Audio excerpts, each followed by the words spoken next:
County Improvement Authority, and I call this meeting of Wednesday, February 12th, 2025 to order. We always begin our meetings with the salute to the flag, so I'm going to ask everyone to unmute themselves and join me, please, for the salute to the flag. And I see a lot of people are muted. Come on, join me, please. Great. Christine. You're not going to be able to hear me today. Sorry. All right. You can just mumble or mutter, whatever you feel most comfortable. Oh, geez. I've got a little of that myself, so I hope you feel better. Thank you. All right, everybody ready? Pledge allegiance to the flag. To the flag of the United States of America, and to the republic for which it stands, one nation, under God, indivisible, with liberty and justice for all. Oh, thank you. Carol, please do the roll call. Chairman Nolan. Here. Commissioner Abbey. Here. Commissioner D'Agostino. Here. Commissioner Vasquez has been excused from this meeting, and Commissioner Yuckna. Here. All right. We have a quorum. Carol, would you please read the sunshine law? Oh, I'm sorry. First, I'm sorry. Would you? Oh, I'm sorry. You do your introductions, right? Yes. Start with yourself. I am Carol Berlin with the Office of Renown Coughlin and Mincello, and we represent the IA. Also on the line is James Polos, the Executive Director, our CFO, Bill Brennan, and Georgia Devaney of Keywood Strategies. Great. Okay. And would you proceed to the sunshine law statement? This meeting today conforms with Chapter 231 Public Law 1975, called the Open Public Meeting Act, and as per the requirements of the statute, notification of the meeting was published in the Star Ledger and Home News Tribune and filed with the Clerk of Middlesex County. Great. Thank you. James Polos, would you please cover the next, what would that be, 4 items? So I want to hear any committee reports, correspondence, old business, new business, anything else you want to report, please do it now, James. Thank you. Sure. Correspondence, old and new. There's nothing on for the agenda for tonight, Chairman and members of the board. As far as committee reports, I can update you on our North Brunswick train station. We continue to make progress. We had an enormously productive DEP meeting today with several officials from DEP and our team as a pre-application meeting. We learned a lot, and we were able to get some insights to what needs to be done in order to put that application in, which is obviously a very lengthy process. In addition, we submitted the 10% concept design plan and PDR for the New Brunswick train station about a week ago. We had a subsequent meeting with the representatives from NJ Transit. We're making some tweaks and adjustments and modifications to it to resubmit for their final review. But that's a major milestone in the steps that are needed in order to complete that project. Our New Brunswick train station is up and operational. We're anticipating employees to begin actually utilizing the garage as soon as the end of this month. Our technology is in place. Many of the things that we're waiting for have now been put in order. We still have some final touches to do, but we're up, we're staffed and running and operating, and it's a major milestone for us. In addition, this past month, we began our first month of our involvement as the managing agent for the Metuchen Parking Authority. I was in attendance at a meeting last month with the Metuchen board for the first time, and we're looking forward to a long, productive relationship for both Metuchen and the IA and our new role there in running their operation. And I would note that tonight we have on item 8C is awarding of our bid for our recycling contractor. As you know, the curbside recycling program is one of the more significant projects that we undertake in the IA for the benefit of our communities, and through our bid documents and our style of putting that process together and the details and the buying power, if you will, of multiple communities that participate, and there are about 17, we were able to receive some very aggressive pricing, and we'll be looking to change in most of those communities to a new process called ASL, which is automatic side load, as opposed to the customary rear load. It would be the new type of vehicles with the large containers that you see in many communities. It'll provide more storage for our residents, cleaner streets, and also provides us with a very good bid space. Great. Anything else? That's awesome. All right, great. Let's see. All right, Carol, we're going to go to the discussion of resolutions. Would you go through the resolutions, please? Sure.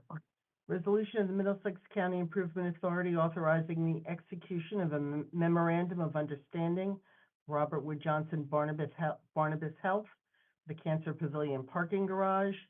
Resolution authorizing the execution of a lease agreement with Robert Wood Johnson Barnabas Health for leasing of parking spaces in the Cancer Pavilion Parking Garage.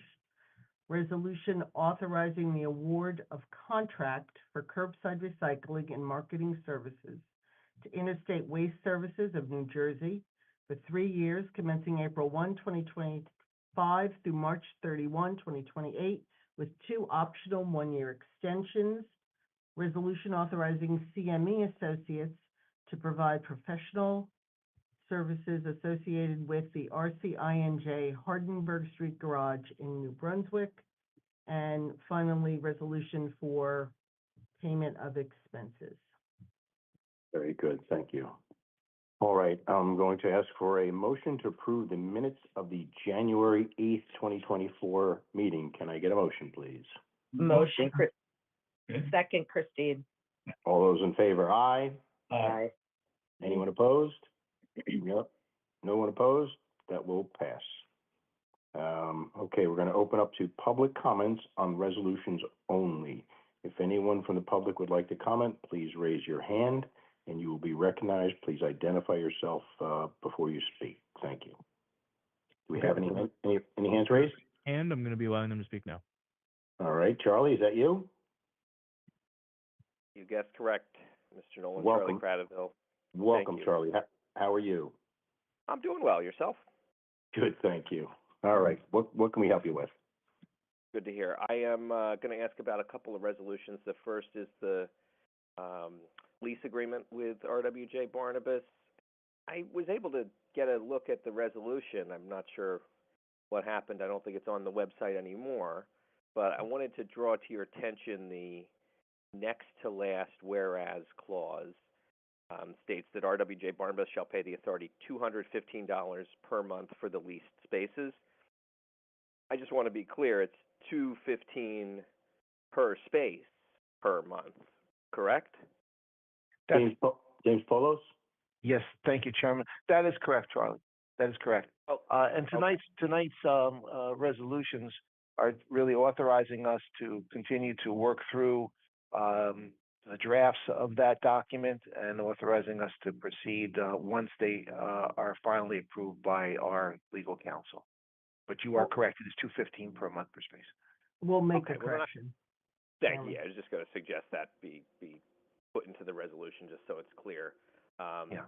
And yeah, the total number of spaces, I see 650 would be leased by RWJ Barnabas. Wanted to ask what the authority expects to happen with the other, 550 spaces. Are they going to be open to the general public? Or do you have any sort of forecast of who might be using them or how many might be used once this is fully operational? You're talking about spaces other than being used by RWJ, Charlie? Right. It looks like they're going to use about half. I'm curious what the Oh, other half's going to be. Yeah. There'll be, obviously there'll be visitors, patients, visitors, others coming to the facility. So it's, part of it obviously is for employees, but the rest is for the purpose of the facility, which is to provide health care to individuals. Right. So I guess I should have been more clear. 650 for employees, 50 for valet, for patients and visitors, and I guess the additional would be visitors that don't use the valet. Is what you're saying? Correct. People will self-park, and of course, visitors coming, as well as patients. Okay, got it. Okay, I guess I'll move on to the CME resolution. Yes. I'm curious if this was a last-minute addition because it's not in the packet that I had.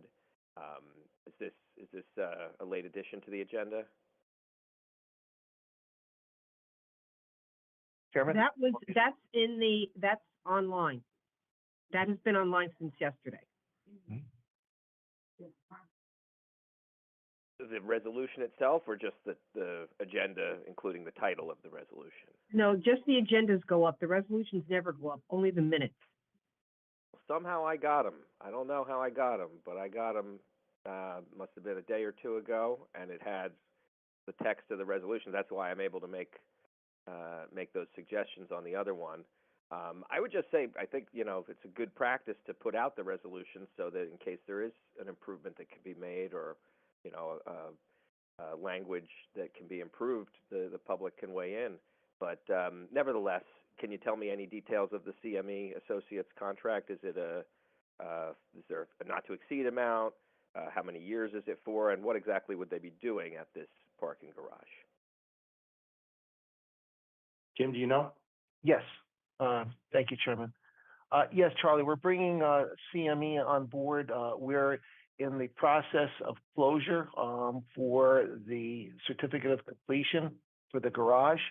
As owners, we felt that it was prudent, given the size and structure that's being built there and the investment that we've made, to have our own consulting engineer do an overview and review and inspection of the premises, make sure that everything is, done as the way that it was supposed to be, and basically sign off from their inspection standpoint before we sign off and actually accept the property in total. Got it. So it might be characterized as due diligence? Yes, most definitely. Got it. And is there a price tag on that, or a timeline on any parameters? The timeline is going to be, the timeline is immediate. They're going to start work immediately. And the cost on it, I believe, was it 25,000? 29,745 is the not to exceed, Chairman. Thank you. Okay. Well, those are all my questions on the resolutions. I'll be back later. Thanks. All right. Thank you, Charlie. All right. Can I get a motion to approve the resolutions? Motion, Paul. In a second? Second, Yukna. All those in favor, aye. Aye. No one opposed? That will pass. Let's see. All right. So I need a motion. I'm going to ask for a motion for payment of vouchers. Can I get a motion to pay Thank vouchers? you, Chairman. Motion, Christine. We haven't approved the prior minutes either. I don't know if you're waiting to do that Oh, from the January 8th. I'm almost, We did that. We did that, I'm sorry. yeah, we did that. Okay. So back on track. Sorry. So a motion to pay vouchers, please. Motion, Christine. Second. All those in favor, aye. Aye. Anyone opposed? That will pass. Okay, Charlie, if you're, want to talk in the public session, we're happy to, recognize you. And anyone else that might be here, raise your hand and be recognized. Yes, hi, I'm unmuted now. Charlie Cradaville, once again, New Brunswick Today. I'll start by noting that I'm recording and broadcasting today's meeting on the New Brunswick Today YouTube channel for the public to be able to at least listen to the board. I wanted to ask about the Metuchen Parking Authority agreement. I heard the update from Mr. Polos. I guess I'm a little curious or maybe unclear on what aspects of that agency the MCIA has taken over. Is it the structure parking garages, or is this on-street enforcement, or surface lots? Do you have any insight into what all this encompasses? Jim Polos? Sure. It's essentially all the surface lots that they have in the community. It is the parking authority oversees all of those operations, and they asked us to come in to help manage it. We're infusing some new technology into the authority from their parking systems, their computer systems. They're looking at trying to generate additional traffic into the lots through some new marketing and social media opportunities. And it's an exciting opportunity for us to broaden and grow the parking division within the IA. Got it, thanks. And just to be crystal clear, that so it does not include on-street enforcement or the structure parking facilities in town? It does not include the on-street enforcement, that's correct. Okay, and what about I think they have one or two parking decks? There's maybe one on the way. There is one parking deck that's part of the, I believe it's part of the residential development. Is that the one that you're talking about? That's correct. Right. Right. Okay, but That's is managed the IA by, doing anything with that or no? no, that's managed by a separate entity. Understood. Okay. And then another question on this arrangement. It was adopted at the last meeting to have, or maybe it was 2 meetings ago, Mr. Muldoon's company is involved in some way, serving a role. I notice he's also the interim business manager of the Metuchen Parking Authority. Can you tell me how you arrived at that arrangement where he sort of has this dual role, one with the authority and then another where he's, I guess getting paid through, I guess it's MPA funds that are going to pay him through this LLC, if I understand correctly. Can you tell me how, why it was decided to do this and how much longer this arrangement is going to last? Sure. Jay has been running the parking authority operations there for quite some time in a consulting capacity. When we made the decision to proceed, we submitted our proposal and we were selected to proceed to run the operation. We felt that it was in the best interest of the authority, the Metuchen Authority, and also the Improvement Authority to have a transition period. So we asked Mr. Muldoon to continue on in a consulting capacity. He is actually being paid by the parking authority. It's not coming out of Improvement Authority funds, but now essentially working directly for us to help us support this operation for the first couple months of operation. Got it. And while I've got you, should have asked during the resolutions, but on the new contract, I heard an interesting piece of it is a switch to a different type of container. Can you tell me when those might be rolled out? For instance, in New Brunswick, or what the expectation should be on the residents' end for this new contract, how it might impact the recycling. You're talking about the ASL service, Charlie? Yeah. It's a type of service that's often provided in many communities now for trash removal.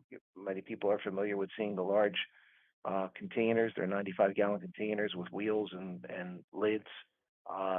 These will be provided by the vendor to the individual residences. And then once that is done, this will be a transition period over the first few months of the contract. We will convert the pickup from rear load to the ASL service. Communities, I think, will be a major benefit to the communities. I think they're totally excited. They are excited about the option and the opportunity to be able to have side load. It provides a larger container. It provides a much cleaner environment. The current containers are 30-gallon open containers, so there's material flying all over the streets on windy days. I'm sure you've seen it and others have. So this is going to create a much cleaner environment. It'll also make sure that the material is dry, which is much better. And it also is providing more capacity, a 95-gallon container versus a 30-gallon container. And it'll allow them to do single stream in one container, which again is going to make life much easier for most of the residents. Got it. Well, it sounds like it'd be a welcome change here on Saddam Street in New Brunswick. I wanted to ask when we might expect to get these things and how we might get them. Would they just be delivered by the company directly? Would we have to go get them somewhere? And when can we expect these? Well, first of all, it'll be up to each community to decide if they want ASL service. So that is something that they can decide. We have both rear load as well as ASL service within our bid specifications. So until the community makes that decision, they'll continue to receive their service through rear load service. If they make a decision to proceed with automatic side load, then the vendor will arrange and provide and actually deliver to each home the 95-gallon container in order to convert to that program. Okay, well, thanks for that. That gives me all the information I need. And I'll just close by saying it's 2025. I think it's almost now 5 years that these meetings have been conducted over the telephone, and just want to urge you to make an upgrade and start using the full features of Zoom, where we could see each other, and maybe even one day we could have an in-person or a hybrid meeting. But I do think that at a minimum the authority should continue to record these meetings, and maybe one thing you could do, a step in the right direction, would be to proactively share the recordings with the public. Of course, as I mentioned, we're broadcasting and recording tonight's meeting on our YouTube channel and some other channels we have, but I think it really would make good sense for the recordings of the meeting, brief and audio only as they may be, to be shared with the general public on the county website. I think it's an easy thing to do, and then that way people could find it with just a couple clicks of their mouse from your official website, instead of having to go to New Brunswick Today to find them. So I hope you'll consider at least doing that and moving things in a different direction. That's all. Thanks. Great. Thank you, Charlie. We always appreciate your participation. With that, Carol, there is no executive session, correct? No, Chairman. Well, then a motion to adjourn, please. Motion. Second? Christine, second. All those in favor, aye. Aye. Aye. Thank you all.